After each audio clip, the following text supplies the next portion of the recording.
Glory, glory, haleluya. Glory, glory, haleluya. Selamat pagi dan selamat hari Minggu. Berjumpa kembali dengan saya, James Mesak, dalam seri program rohani Pahlawan Alkitab. Suatu program rohani yang akan membahas kisah hidup tentang pahlawan-pahlawan iman di dalam Alkitab. Kehidupan pribadi, kehidupan keluarga, perjalanan hidup, karya-karyanya, kenangan-kenangannya yang luar biasa, serta pengalaman-pengalaman pribadi bersama dengan Yesus Tuhan yang akan menjadi teladan buat kita semua. Selamat menikmati dan Tuhan Yesus memberkati.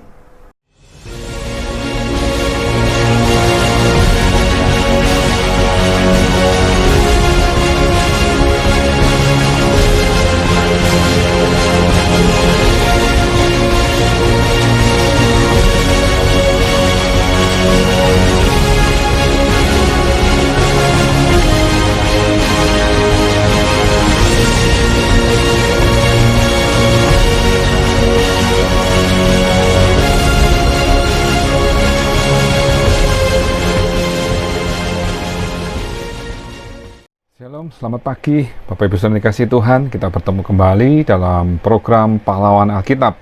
Kita masuk di dalam seri yang ke-29, di mana kita akan membahas tentang kehidupan seorang yang bernama Kaleb. Dan kita tahu Kaleb sering disebut dengan Kaleb bin Yefune. Kita akan masuk dalam bagian pertama, bagaimana kehidupan Kaleb bin Yefune. Kaleb bin Yefune adalah seorang laki-laki Israel dari suku Yehuda. Ada di dalam Bilangan 13 ayat 6 dan Bilangan 34 ayat 19. Dalam bahasa Ibrani, kemungkinan arti nama Kaleb adalah gagah berani atau bergerak dengan kecepatan dan kekuatan yang besar, atau bisa dianalogikan dengan seekor anjing yang memiliki kekuatan dan kesetiaan. Ayahnya bernama Yefune sesuai dengan Bilangan 13 ayat 6, dan istrinya adalah Eva dan Maka. Ada di dalam 1 Tawarikh 2 ayat 46 dan 48. Lalu di dalam 1 Tawarikh 2 ada seorang Kaleb yang bernama Kaleb bin Hezron. Ini berbeda dengan Kaleb bin Yefune. Kaleb bin Hezron diceritakan dalam 1 Tawarikh 2 ayat 18, 19 dan 24. Nah, anak laki-laki daripada Kaleb bin Yefune adalah Mesa, Iru, Ela dan Naam. Dalam 1 Tawarikh 2 ayat 42 dan 1 Tawarikh 4 ayat 15. Dalam 1 Tawarikh 4 ayat 15 disebutkan anak-anak Kaleb bin Yefune ialah Iru, Ela, dan Naam, dan keturunan Ela ialah Kenas.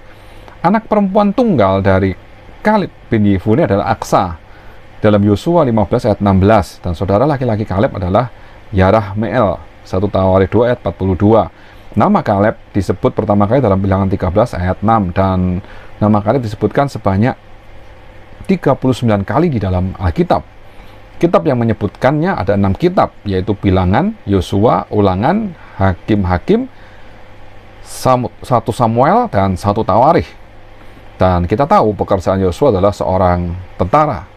Ya, dalam Yosua 14 ayat 6 sampai 14 kita bisa melihat bagaimana Kaleb bertempur. Dan terakhir, nama Kaleb disebutkan dalam 1 Tawarikh 6 ayat 56. Diperkirakan hidup 1353 sebelum Masehi, jadi sebelum bangsa Israel keluar dari Mesir sampai dengan bangsa Israel masuk ke dalam tanah perjanjian dan tanah Kanaan. Nah, kita akan masuk dalam bagian yang kedua, yaitu kisah perjalanan hidup dan karya Kaleb selama Kaleb bin Yefune hidup di dalam dunia ini. Siapa Kaleb itu? Kaleb adalah pemimpin dari Bani Yehuda, dan di situ dituliskan dalam Bilangan 13, khususnya ayat yang ke-6. Dan Kaleb juga adalah satu dari 12 pengintai, seperti yang kita dengar dalam kisah Yosua, bahwa Kaleb adalah salah satu mata-mata yang dikirim lebih dahulu oleh Musa untuk menyelidiki negeri Kanaan. Dan setelah mereka kembali ke Israel, Kaleb bin Yefune dan Yosua bin Nun yang tampil untuk menghadapi tentangan-tentangan dari bangsa Israel karena mendengar pernyataan dari mata-mata yang lain, karena memberikan laporan yang tidak baik. Nah, sedangkan mereka berdua adalah orang yang setuju bahwa Tuhan akan memimpin bangsa Israel masuk dalam tanah perjanjian. Di dalam Bilangan 13 ayat 30 kita baca, kemudian Kaleb mencoba menenteramkan hati bangsa itu di hadapan Musa. Katanya, tidak, kita akan maju dan menduduki negeri itu, sebab kita pasti akan mengalahkannya dengan penuh keyakinan. Kaleb dan Yosua berkata seperti itu, tapi bangsa Israel menolak semua pernyataan dan tidak percaya akan perkataan Yosua dan Kaleb bahwa Tuhan sanggup memimpin bangsa Israel masuk dalam tanah perjanjian. Bahkan bangsa Israel hendak melempari batu terhadap Yosua dan Kaleb, sehingga Tuhan menjadi murka. Tuhan marah kepada bangsa Israel dan berkata dalam Bilangan 14 ayat 22 dan 23, semua orang yang telah melihat kemuliaanku dan tanda-tanda mujizat yang kuperbuat di Mesir dan di padang gurun, namun telah 10 kali mencobai aku dan tidak mau mendengarkan suaraku, pastilah tidak akan melihat negeri yang kujanjikan dengan bersumpah kepada nenek moyang mereka. Semua yang menista aku ini tidak akan melihatnya. Lalu di dalam Bilangan 14 ayat 30, bahwasannya kamu ini tidak akan masuk ke negeri yang dengan mengangkat sumpah telah kujanjikan akan kuberi kamu diami, kecuali Kaleb bin Yefune dan Yosua bin Nun. Jadi firman Tuhan menegaskan bahwa yang masuk dalam tanah perjanjian adalah Kaleb bin Yefune dan Yosua bin Nun. Dan Tuhan memang sudah memilih Kaleb untuk turut masuk dalam tanah Kanaan. Dan ini ditulis dalam beberapa ayat berikut ini. Kita akan baca satu persatu ayat ini supaya meyakinkan kita bahwa memang Kaleb adalah orang yang dipilih oleh Allah. Dalam Bilangan 14 ayat 24 berkata demikian firman Tuhan, tetapi hambaku Kaleb, karena lain jiwa yang ada padanya dan ia mengikuti aku dengan sepenuhnya, akan kubawa masuk ke negeri yang telah dimasukinya itu, dan keturunannya akan memilikinya. Bilangan 14 ayat 38, tetapi yang tinggal hidup dari orang-orang yang telah pergi mengintai negeri itu hanyalah Yosua bin Nun dan Kaleb bin Yefune. Bangsa Israel menerima hukuman dari Tuhan karena mereka tidak percaya bahwa Allah sanggup untuk membawa mereka masuk ke dalam tanah perjanjian, yaitu Kanaan. Dalam Bilangan 26 ayat 65, sebab Tuhan telah berfirman tentang mereka, pastilah mereka mati di padang gurun, dan mereka itu tidak ada seorang pun yang masih hidup selain dari Kaleb bin Yefune dan Yosua bin Nun. Semua ini digenapi oleh Tuhan. Bilangan 32 ayat 12, kecuali Kaleb bin Yefune orang Kenas itu dan Yosua bin Nun, sebab keduanya mengikut Tuhan dengan sepenuh hati.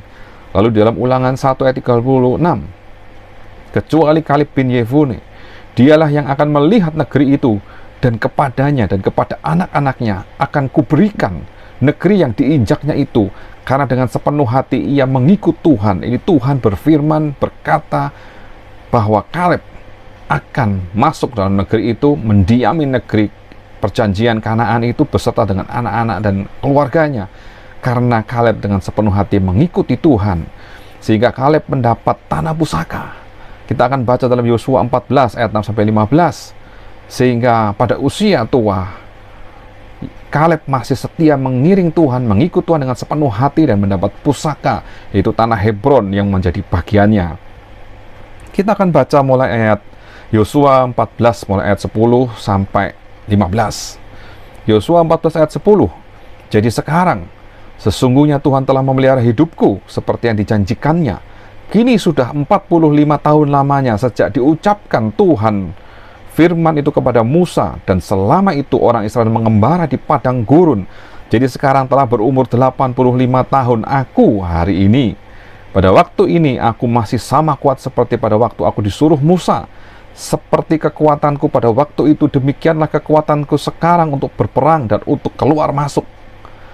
Ayat 12, oleh sebab itu berikanlah kepadaku pegunungan yang dijanjikan Tuhan pada waktu itu. Sebab engkau sendiri mendengar pada waktu itu bahwa di sana ada orang enak dengan kota-kota yang besar dan berkubu. Mungkin Tuhan menyertai aku sehingga aku menghalau mereka seperti yang difirmankan Tuhan. Ayat 13, lalu Yosua memberkati Kaleb bin Yefune dan diberikannya lah Hebron kepadanya menjadi milik pusakanya. Ayat 14, Itulah sebabnya Hebron menjadi milik pusaka Kaleb bin Yefune orang Kenas itu sampai sekarang ini, karena ia tetap mengikut Tuhan Allah Israel dengan sepenuh hati. Ayat 15, nama Hebron dahulu ialah Kiryat Arba. Arba ialah orang yang paling besar di antara orang Enak, dan amanlah negeri itu berhenti berperang. Dan memang akhirnya Kaleb memenangkan perang seperti yang difirmankan Tuhan dan menguasai Hebron dan memiliki tanah itu menjadi milik pusakanya. Tertulis dalam Yosua 15 ayat 14 tadi, dan Kaleb menghalau dari sana ketiga orang Enak, yakni Sesai, Ahiman, dan Talmai, anak-anak Enak. Lalu dituliskan juga dalam Hakim-Hakim 1 ayat 20, kepada Kaleb telah diberikan Hebron seperti yang dikatakan Musa dahulu, dan dari sana telah dihalaukannya anak Enak yang tiga itu. Di sini kita melihat apa yang menjadi keteladanan Kaleb dan kisah hidupnya bagi kita semua. Kisah hidup Kaleb penuh dengan keberanian, kesalehan, kesungguhan hati, dan kesetiaan kepada pimpinan Musa dan kepada Tuhan dengan sungguh-sungguh. Kaleb adalah orang yang memiliki mental baja, mental raksasa, yang mempunyai cara pandang dan pola pikir seperti yang Tuhan mau, karena benar-benar Kaleb melakukan apa yang diperintahkan Tuhan, dan Kaleb tidak ingin memiliki citra yang buruk di hadapan Tuhan, dan dia juga tidak mau kompromi dengan imannya kepada teman-temannya yang melemahkan semangat dan iman dari bangsa Israel. Kaleb adalah orang yang punya mental yang kuat, mental baja, mental yang besar. Juga Kaleb adalah orang yang memiliki kekuatan atau otot rohani yang sangat kuat. Di sini kalau kita baca dalam Yosua 14 ayat 10 sampai 15 tadi, Kaleb benar-benar sabar menunggu janji Tuhan untuk mendapatkan tanah Kanaan. Dan bagaimana dia bisa bersabar selama itu? Karena Kaleb selalu menjaga hatinya supaya tidak tercemar dengan keadaan saat itu, dengan pengaruh teman-temannya, dan dia menjaganya dengan semangat, tidak pernah loyo.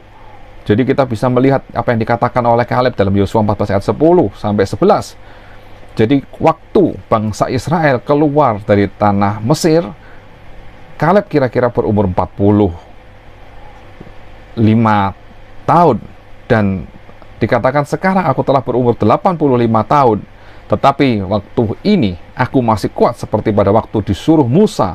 Seperti kekuatanku pada waktu itu, demikianlah kekuatanku sekarang untuk berperang dan keluar masuk. Jadi dalam usia yang 85, Kaleb memiliki otot jasmani dan otot rohani yang sangat kuat. Ya.